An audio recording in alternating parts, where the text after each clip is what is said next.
Bonjour, bonsoir et bon après-midi. Ici Josué de Se Faire Tout Seul. Aujourd'hui, nous allons aborder 6 points pour savoir comment attirer en écrivant. Vous l'avez remarqué, au fil des années, la langue française se fait totalement démolir par tout le monde en fait. Les gens savent de moins en moins bien écrire et donc ça devient un vrai capharnaüm sur le web, que ce soit via l'orthographe, la grammaire, la conjugaison ou la syntaxe des phrases, ou bien encore d'autres règles de la langue française. Il y a même des articles de blog qui sont des repompages, des traductions directement faites sur Google. Et donc vous avez des articles illisibles où vous ne comprenez rien à rien, qui ont été simplement traduits de l'anglais au français. Donc le respect de la langue française est en train de mourir. C'est là qu'intervient le premier point. Soignez votre texte. Donc, soignez votre orthographe, soignez votre conjugaison, soignez votre grammaire. Si jamais vous ne savez plus quelles sont les règles, vous allez sur Internet, il y a plein d'outils qui vous permettent gratuitement de vous rappeler certaines règles de la langue française, voire toutes les règles en entier. Le deuxième point pour attirer en écrivant, c'est de raconter des histoires. Raconter des histoires aux gens afin qu'ils puissent se reconnaître dedans, des histoires de la vie de tous les jours, qui puissent être des métaphores de ce que vous allez raconter.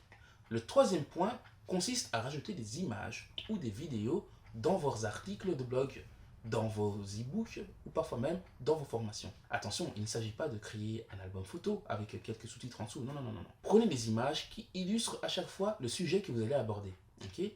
Si votre sujet aborde plusieurs sous-sujets, eh bien, prenez une image par sous-sujet. Si vous abordez par exemple un article sur les fruits des 5 continents, vous allez prendre une image concernant les fruits de chaque continent. Ça vous fait 5 images pour ce blog. Le quatrième point que nous allons aborder est le fait d'aérer votre texte. Lorsque vous créez un texte écrit sur le web, pour qu'il soit lisible, il ne faut pas que ce soit une grosse masse de caractères. Okay? Il ne s'agit pas d'écrire un roman à lire avec une grosse loupe. Non, il faut que les gens puissent lire aisément. Donc, mettez de l'espace entre vos lignes. N'écrivez pas trop petit non plus. Il faut que ça soit directement lisible. N'oubliez pas que les gens sont déjà en train de quelque part regarder un écran assez lumineux.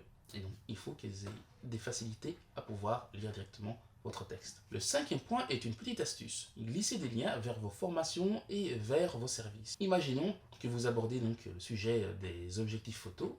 Vous pouvez donc glisser un lien vers votre formation sur la photographie quelque part dans le blog. Vous sélectionnez une phrase, vous rajoutez le lien, vous changez la couleur de cette phrase et les gens seront d'office attirés par cette partie du blog et cliqueront dessus. Pareil pour les e-books.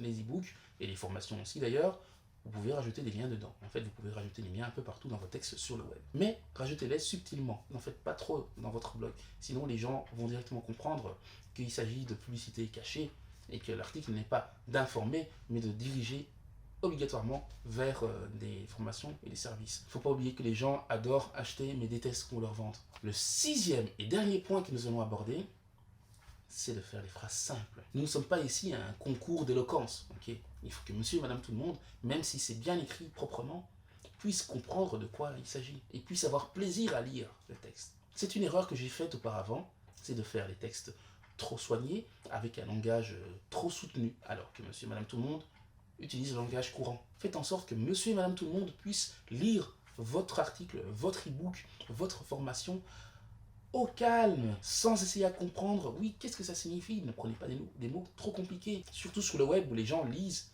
très rapidement et consomment plein d'informations très rapidement. Si maintenant les gens ne sont pas intéressés par votre article ou qu'ils le trouvent trop difficile à comprendre, vous allez les perdre directement. Imaginons la phrase « Si les gens ne comprennent pas votre texte, vous êtes certain de les égarer et de les perdre directement. » C'est une phrase trop longue. Mettez simplement si les gens n'arrivent pas à lire votre texte, ils s'en iront direct. Ou pire, si les gens n'arrivent pas à lire votre texte, ils s'en iront directement. Ce sont des phrases beaucoup plus simples et qui ne détruisent pas la langue française pour autant. Voilà comment vous pouvez attirer les gens en écrivant. Si toutefois vous avez du mal à créer vos propres blogs, vos articles, vos formations, parce que ce n'est pas votre dada d'écrire en fait, ou que vous avez d'autres choses à faire, eh bien, vous pouvez simplement utiliser mon service From Audio to Text. Il se trouve dans la description et consiste en résumé à me dicter ce dont vous avez besoin au lieu de le rédiger. En effet, vous aurez plus vite fait de me dicter soit un texte, soit des instructions, que de commencer à rédiger. Donc voilà, bonjour monsieur, je voudrais ceci, je voudrais cela. Utilisez donc ce service et gagnez beaucoup plus de temps. Et soyez plus productif dans d'autres domaines. Sur ce, je vous laisse et je vous dis à très bientôt dans une autre vidéo.